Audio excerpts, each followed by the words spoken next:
नमस्कार दोस्तों, मैं सुधाकर यादव फिर से आपका स्वागत करता हूं लिब्रस क्लासेज के ऑनलाइन चैनल पर। जैसे कि हम पिछले वीडियो में आप देखे होंगे कि पिछले वीडियो में हमने आपको पढ़ाया था नंबर्स ऑफ फैक्टर, गुणनखंडों की संख्या। और गुणनखंडों की संख्या में हमने आपको एक टाइप का क्वेश्चन बता दिया था कि कुल गुणनखंडों की संख्या क्या होती है।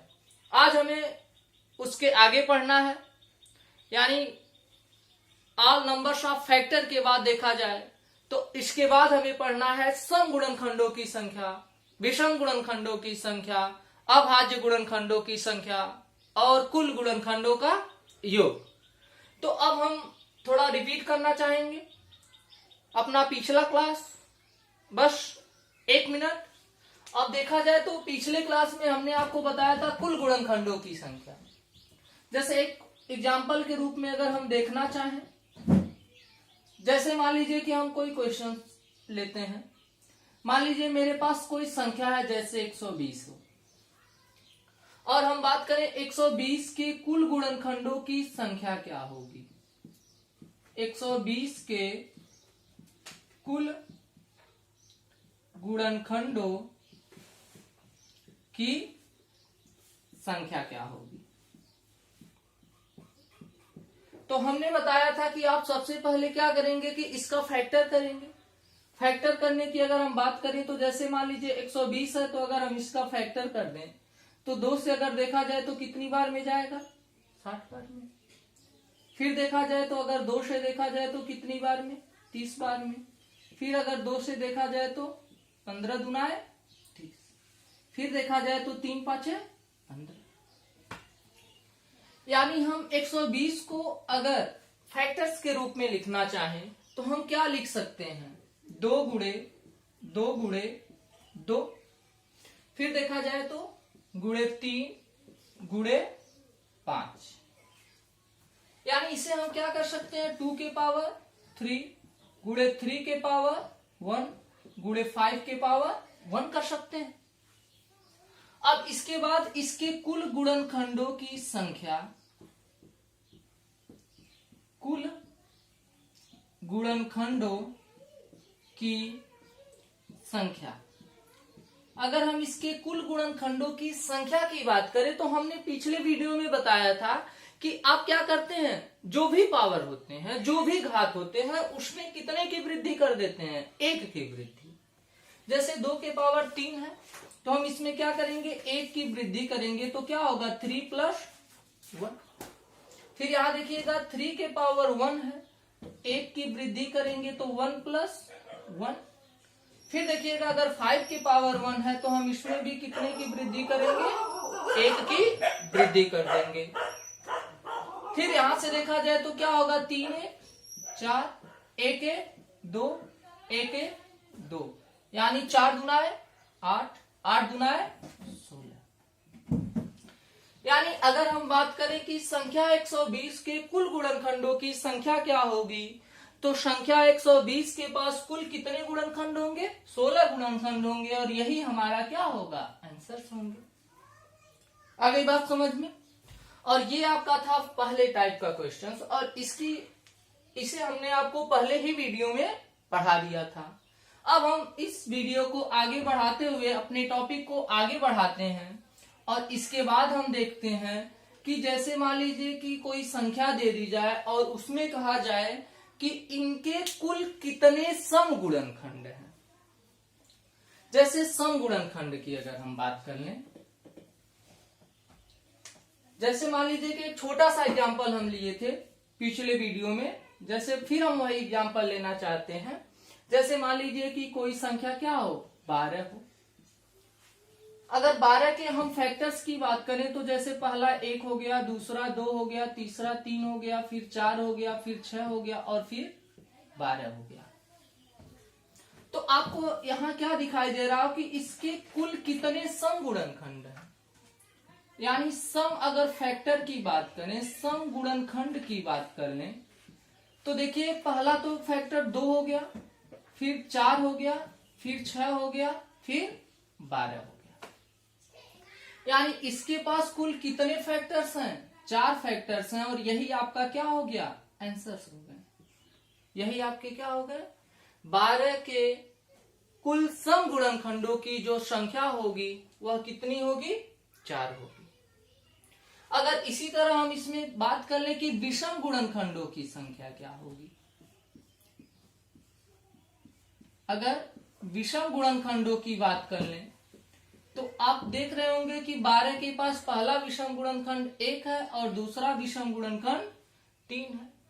अगर इसकी संख्या की अगर हम बात कर लें तो कितने होंगे, 2 होंगे। ये रहा आपका आंसर। यानी इसके पास कुल 4 सम गुणनखंड होंगे और यदि विषम गुणनखंड की बात करें तो कुल कितने गुणनखंड होंगे, 2 विषम गुणनखंड होंगे।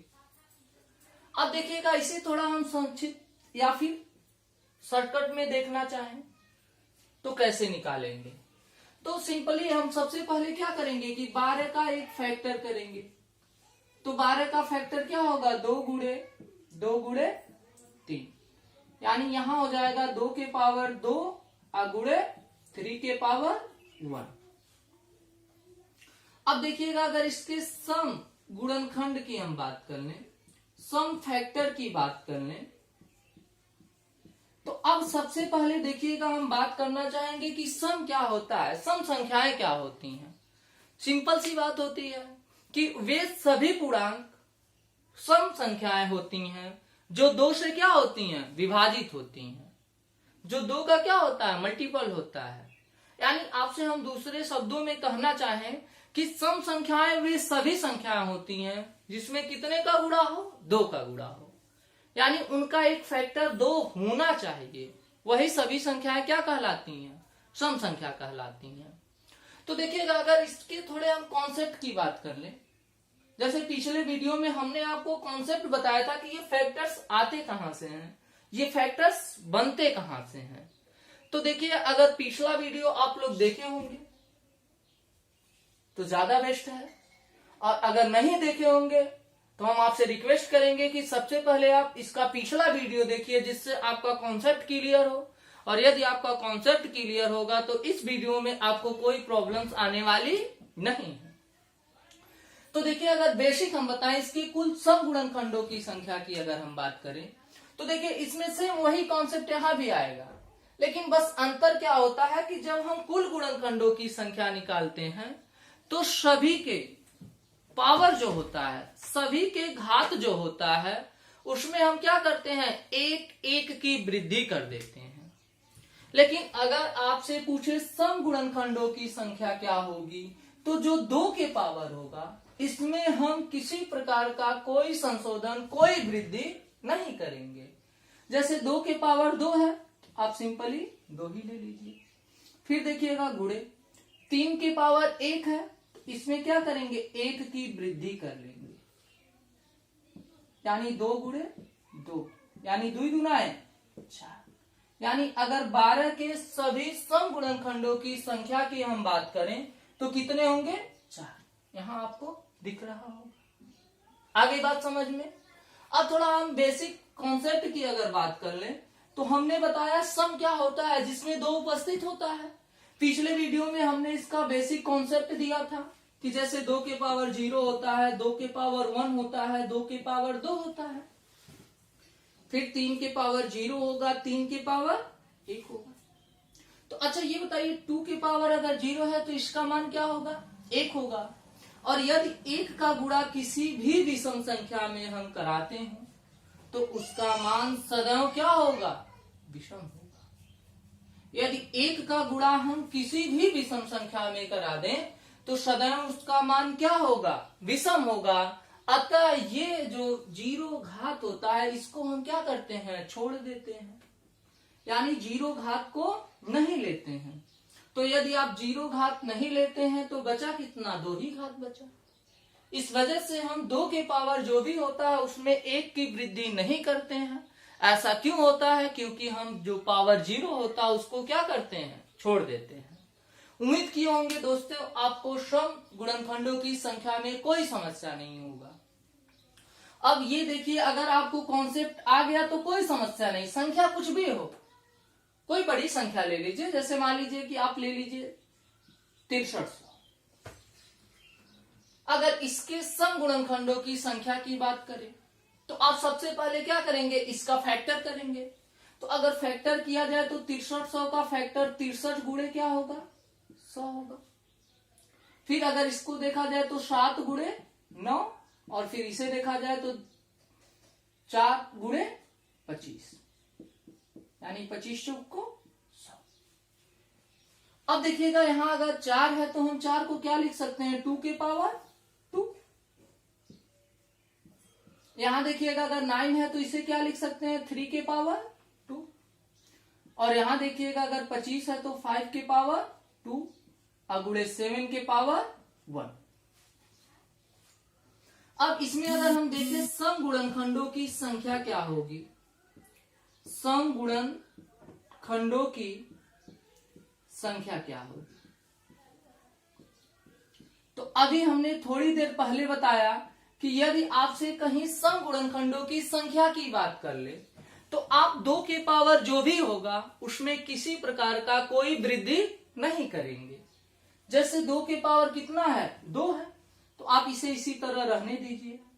यहां देखिएगा 3 के पावर 2 है तो इसमें 1 की वृद्धि करते हैं तो 2 धन 1 होगा। यहां देखा जाए तो 5 के पावर 2 है तो 1 की वृद्धि कर लीजिए। यहां देखिएगा 1 है,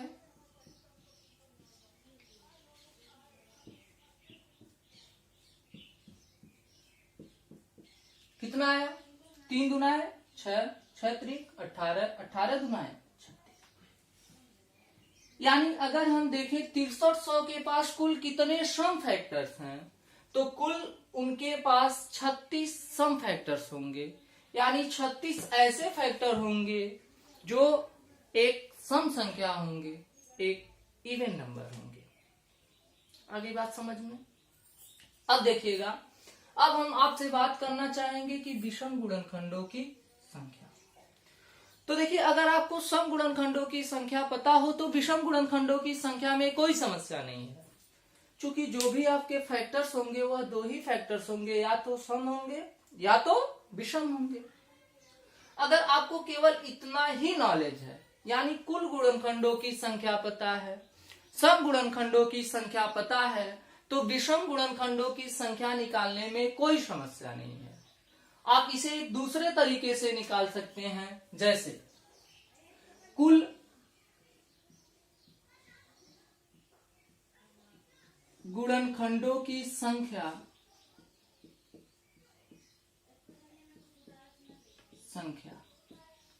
में से हम क्या करेंगे, सम गुणनखंडों की संख्या माइनस कर देंगे, तो ये किसका मान हो जाएगा, विषम गुणनखंडों की संख्या के बराबर हो जाएगा। भाई हम सब में से क्या करते हैं, सम को माइनस कर देते हैं, तो क्या मिलेगा, विषम मिलेगा। जैसे यहां से अगर आप देखना चाहें समझने के लिए, अच्छा ये बताइए अगर हम विषम की बात करें तो अभी हमने बताया क्या, विषम बराबर क्या होता है, कुल माइनस सम। तो यहां देखिए अगर कुल फैक्टर्स की हम बात कर ले तो कुल कितने फैक्टर्स हैं, 6, माइनस अगर सम फैक्टर्स की बात कर ले तो कितने हैं, 4, और 6 में से 4 जाए तो आया कि नहीं आंसर, आया था कि नहीं। दो एक देखिए आपका 1 हो गया, दूसरा कौन हो गया, 3 हो गया। लेकिन समस्या ये है कि अगर आपको विषम निकालना है तो आप सबसे पहले क्या, एक बार सम निकालेंगे, एक बार फिर कुल निकालेंगे। क्या आपको नहीं लगता है कि थोड़ा टाइम टेकिंग ज्यादा हो जाएगा। तो देखिए हम डायरेक्ट सिखाते हैं कि अगर आपको विषम गुणनखंडों की संख्या निकालनी हो तो आप कैसे निकालेंगे।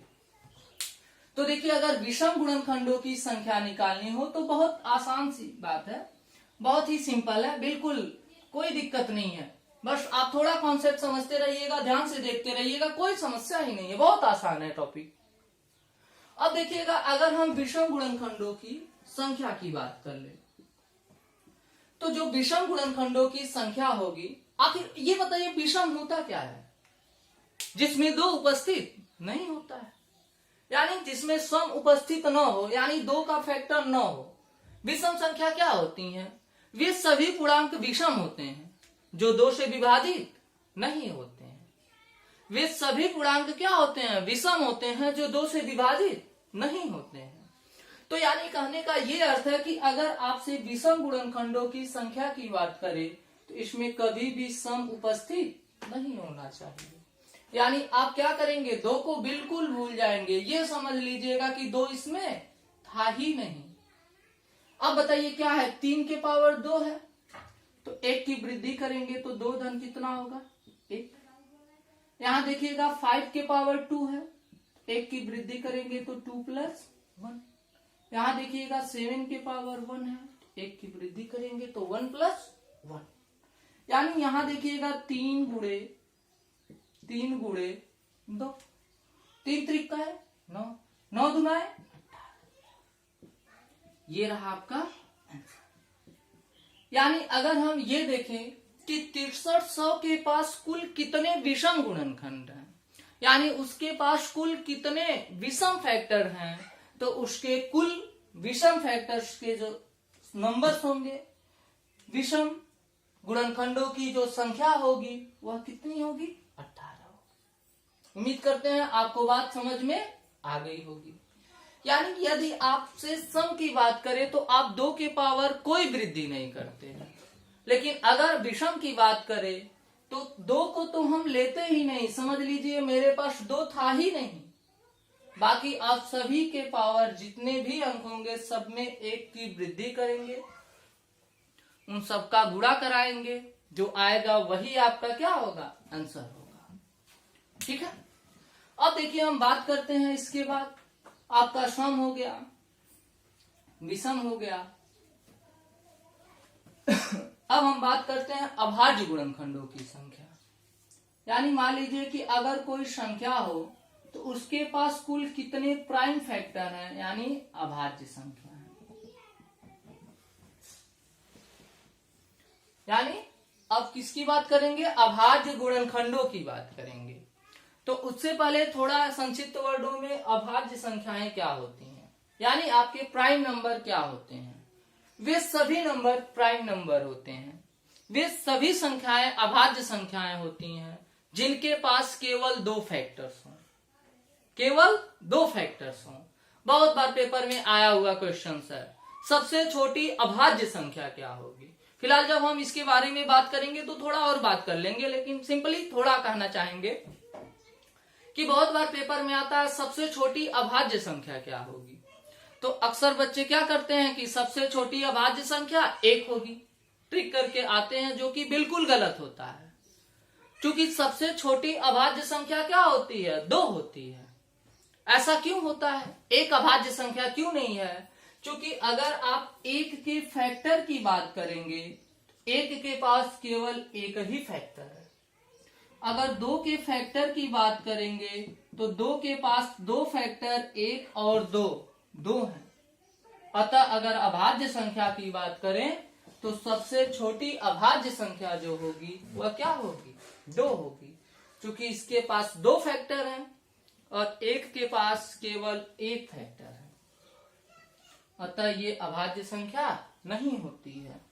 तो देखिए अगर हम अभाज्य फैक्टर की बात करें तो देखिए पूरी अगर क्लास की बात कर लें, पूरे नंबर्स ऑफ फैक्टर की बात कर लें, तो इसमें सबसे आसान जो है ये अभाज्य फैक्टर है, यानी प्राइम फैक्टर है। एक छोटा सा एग्जांपल लेकर हम आपको समझाना चाहेंगे, बस छोटा सा एग्जांपल ले लेते हैं, फिर हम आपको समझाते हैं कि मान लीजिए कि अगर अभाज्य गुणनखंडों की संख्या पूछे, जैसे छोटा एग्जांपल अगर हम लेना चाहें तो जैसे मान लीजिए हम बात कर लेते हैं 21, या फिर बात कर लेते हैं 210 की ही बात कर लेते हैं।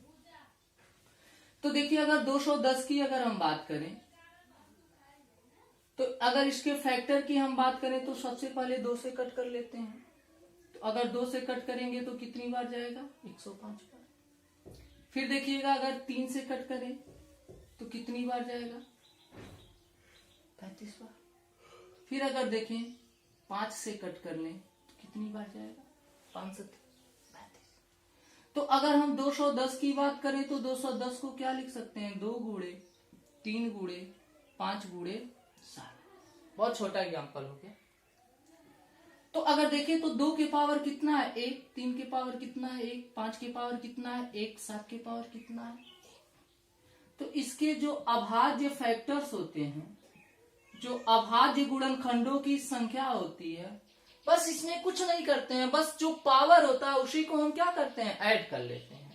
जैसे इसकी पावर 1 है, इसकी पावर 1 है, 5 की पावर 1 है, 7 की पावर 1 है, 1 1 2 1 3 1 4, ये रहा आपका आंसर। आगे बात समझ में कोई डाउट है? जैसे मान लीजिए अगर हम कुछ दूसरा लेना चाहें, जैसे दूसरा एग्जाम्पल ले लेते हैं, छोटा सा एग्जाम्पल, जैसे मान लीजिए कहीं आ जाए 3300, मान लीजिए 3300 आ जाए और इसमें आपसे पूछे कि इसके पास कुल कितने अभाज्य फैक्टर हैं।